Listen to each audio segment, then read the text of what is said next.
అందరు క్షణార్థులులా ఎట్లున్నారు? అంత నింబలమేనా? నేనైతే నింబలంగున్నా. ఇక ఇబ్రహంపట్నం గడ్డ ఇది బంట అన్నది అడ్డ, ఇబ్రహంపట్నం గడ్డ ఇది బంట అన్నది అడ్డ. ఆడ చూసినా కూడా పాటలతోటి వయమ్మో పొరగాళ్ళు అయితే దుమ్ము లేపారు. మొత్తం మీద అవ కార్పాటికి ఏడున్నదో అంటే అవ కార్పాటికి ఎందుకు లేదు. 24 వార్డులల్లా 13 వార్డులు గట్టిగానే గెలిపించిండు. ఎవరంటారా? మాజీ ఎమ్మెల్యే మంచిరెడ్డి కిషన్ రెడ్డి పుత్రుడు మంచిరెడ్డి బంటి. మొత్తం మీద ఏదేమైనా కూడా వెనకకు జరిగేలేదు, అదిరేది లేదు, బెదిరేది లేదు అని చెప్పేసి 13 సీట్లు కొట్టుకొచ్చిండు. కానీ చాలామంది అనుకురా ఇంకేడుంది కారుని బొంద పెట్టిన వాళ్ళు అన్నరకు సమాధానం చూపించిండు ఈ పిల్లగాడు. ఇక మొత్తం మీద అన్న అల్వాల్ జ్యోతి వెంకటరెడ్డి అన్న జోర్దార్ తీర్మార్ అత్యధిక మెజారిటీ ఓట్లతోటి గెలిచిండు.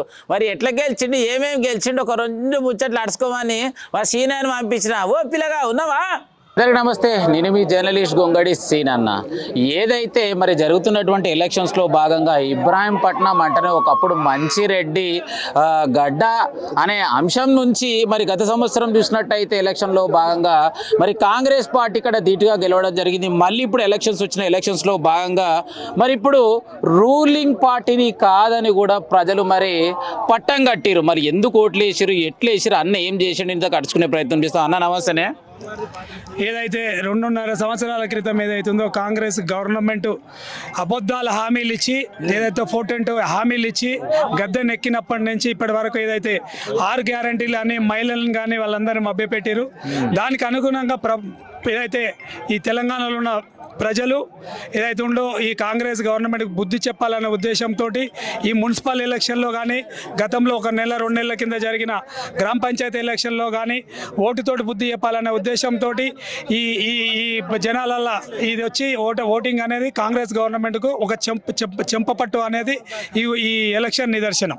సో వాస్తవానికి చూసుకున్నట్టయితే ఇప్పుడు ఉన్నది రూలింగ్ పార్టీ కాంగ్రెస్ని కాదని మళ్ళీ కారు వైపు చూడాల్సినటువంటి మీ ప్రజలకు ఎందుకు వచ్చింది? మీకు అసలు ఓటు వేయాల్సినటువంటి అవసరం ప్రజలకు ఏముందంటావు? ప్రజల్లో ఇవాళ ఏముంది అని అంటే, ఉన్న నాయకులు కానీ ఇక్కడ ఉన్న ఏదైతే ఈ గవర్నమెంట్లో ఏదైతే ఉన్నారో వాళ్ళు ఏ హామీ కానీ ప్రజల వద్దకు రావట్లేదు. ఏదైతే ఉందో క్యాంప్ ఆఫీసులకు కానీ ఏదైతే ఉందో వాళ్ళ ఇళ్ళకే పరిమితం అవుతారు.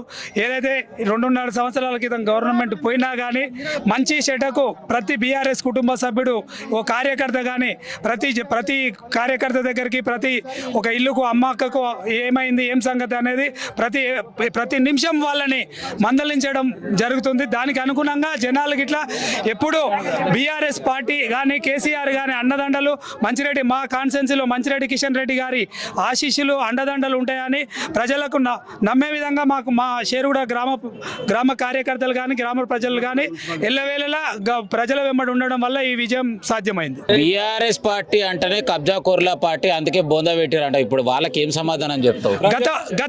గత 10 సంవత్సరాల పాలనలో ఏ కుటుంబాన్ని ఏ ఇల్లు కానీ వెళ్ళని సంక్షేమ పథకం అందింది 10 సంవత్సరాల. ఆ 10 సంవత్సరాల సంక్షేమ పథకాలు ఏవైతున్నాయో ఈ 2.5 సంవత్సరాల కాలంలో ఒక్క సంక్షేమ పథకం గిట్లా వాళ్ళు అలౌ చేయలేదు. రైతు బంధు కానీ, కళ్యాణ లక్ష్మి కానీ, ఏదైతే 2500 మహిళలకు ఇస్తారన్నది కానీ, వృద్ధాప్య పింఛన్ ఏదైతే 2000 నుంచి 4000 చేస్తా అని, తులం బంగారం కళ్యాణ లక్ష్మిలు ఇస్తారన్నది కానీ ఒక్కటి గిట్లా నెరవేర్చలే. వాళ్ళకేందంటే మళ్ళీ వీళ్ళు ఏడో వస్తారో అని పొందబెట్టినాం అంటారు. ప్రజా తీర్పు అది మాయ మాటలు చెప్పి మభ్యపెట్టి అధికారంలోకి వచ్చిన తర్వాత ఇక మభ్యపెట్టిరా లేదా అనేది ఒక 2 సంవత్సరాలు వెళ్తే ఎవరిని పొందబెడతారు అనేది తెలుస్తుంది. ఈ ఎలక్షన్ నిదర్శనం అండి. మున్సిపల్ ఎలక్షన్ పార్టీ గుర్తు మీద, కేసీఆర్ గుర్తు మీద పోటీ చేస్తున్నాం కాబట్టి ఎవరిని పొందబెడుతున్నారు అనేది తెలుస్తుంది. ఇంకో 2.5 సంవత్సరాలు వెయిట్ చేయాలి. వచ్చే స్థానిక సంస్థలు కానీ జెడ్పీటీసీగా, ఎంపీటీసీ ఇట్లా బ్రహ్మాండంగా లోకల్ బాడీ ఎలక్షన్లలో బీఆర్ఎస్కు కేసీఆర్ ఎట్లయితే పొందబెట్టినామంటాడో ఎవరిని పొందబెట్టో చూసే పరిస్థితి ప్రజలు కానీ తెలంగాణ ప్రజలు అందరు అమ్మలక్కలు అందరూ చూస్తున్నారు. మీ ప్రభుత్వం రూలింగ్ లో లేదు, అయినా మీరు గెలిచారు, ప్రజలు మిమ్మల్ని గెలిపించుకోరు. అభివృద్ధి చేయాలంటే నిధులు కావాలంటే మళ్ళీ ఎమ్మెల్యే దగ్గరకు పోవాలి. మరి ఎట్లా ఫైట్ చేస్తావు, ఏం చేస్తాం మీ ప్రజల కోసం? ఇప్పుడు అభివృద్ధి నిధులు కావాలంటే ఎమ్మెల్యే గారు ఇంట్లోకి చేయడండి. తెలంగాణ ఏదైతే ఉందో ప్రజల సొమ్మది ఏదైతే ట్యాక్సీలు కానీ ఏవైతే కడుతున్నారో ఆ అమౌంట్ కౌన్సిల్ ఏదో తీర్మానం ఉంటుంది, ఎమ్మెల్యే గారి దగ్గరకు ఓన్ అవసరం లేదు, అవసరం గవర్నమెంటే తీర్మానం చేస్తుంది. వచ్చి ఖచ్చితంగా ప్రజా సమస్యల మీద పోరాడతాం. ఎక్కడ ఇట్లా డెవలప్మెంట్ మీద కాంప్రమైజ్ అయ్యలేదు, ఎక్కడికైనా పోనీకే రెడీ దీని మీద. అదే ఎమ్మెల్యే గారి దగ్గరకు పోయి ఇట్లా అడుగుతాం డెవలప్మెంట్ విషయం. ఇవ్వకపోతే దాని మీద ఖచ్చితంగా మేము చర్చిస్తాం, అవసరం అనుకుంటే నిలదీస్తాం, అవసరం అనుకుంటే గ్రామాలలోకి రాకుండా ఇట్లా చూడగలిగే పరిస్థితి మా బీఆర్ఎస్ పార్టీ కాదు, ప్రతి గ్రామాన ప్రతి కార్యకర్త కానీ, ప్రతి ఓటర్ కానీ, ప్రతి అమ్మ అక్క చెల్లె ఇవాళ నిలదీసే పరిస్థితి ఉంది. అదే డెవలప్మెంట్ మేము బీఆర్ఎస్ నుంచి గెలిచినామో అనుకుంటే రేపు పొద్దున డెవలప్మెంట్ చేసి చూపిస్తాం. చేయలేని పక్షంలో అవసరం అనుకుంటే ఏడికైనా ఓనికైనా మేము సిద్ధంగా ఉన్నాం. మిమ్మల్ని నమ్మి ఓట్లు వేసిన ప్రజలకు మీరు విన్నింగ్ అయి ఫస్ట్ టైం బయటకు వచ్చారు కదా, వాళ్ళకు మీరు ఇచ్చే మొదటి సందేశం ఏంది? ఖచ్చితంగా ఏదైతుందో షేరుగూడెం 16వ వార్డు కానీ, షేరుగూడ గ్రామ ప్రజలకు కానీ, ఇబ్రహీంపట్నం మున్సిపాలిటీ ఉన్న పెద్దలకు, అన్నలకు, పెద్దనాన్నలకు అందరికీ ఒకటే విన్నపం. నా సాయశక్తులు ఏదైతే డెవలప్మెంట్ విషయాల్లో కాంప్రమైజ్ అయ్యలేదు, అదేవిధంగా ఏదైతుందో వాళ్ళు ఏ బాధ కష్టం నష్టం వచ్చినా నా కష్టంగా నేను ముందుకు నడుస్తాను చెప్తున్నా. 24 గంటలు ఏ ఫోన్ వచ్చినా ఎవరు వచ్చినా వాళ్ళు వెన్నంటూ ఉండి నా గెలుపుకి కారణమైన నా షేరుగూడ ప్రజలు, నా 16వ వార్డు కుటుంబ సభ్యులకు ఎల్లవేళ్ళ వెన్నట్టు ఉంటా అని చెప్తున్నా. సో ఫైనల్ గా మొత్తం ఎన్ని ఓట్లు పోల్ అయినాయి, మీరు ఎన్ని ఓట్లతోటి మెజారిటీ తోటి గెలవడం జరిగింది? మొత్తం 1045 ఓట్లు పోల్ అయినాయి. అందులో నాకు 689 ఓట్లు వచ్చినాయి, కాంగ్రెస్కు 342 ఓట్లు వచ్చినాయి. నా మెజారిటీ 346 ఓట్ల మెజారిటీ తోటి నేను గెలవడం జరిగింది. ఇబ్రహీంపట్నం మున్సిపాలిటీలోనే నా అత్యధిక మెజారిటీ.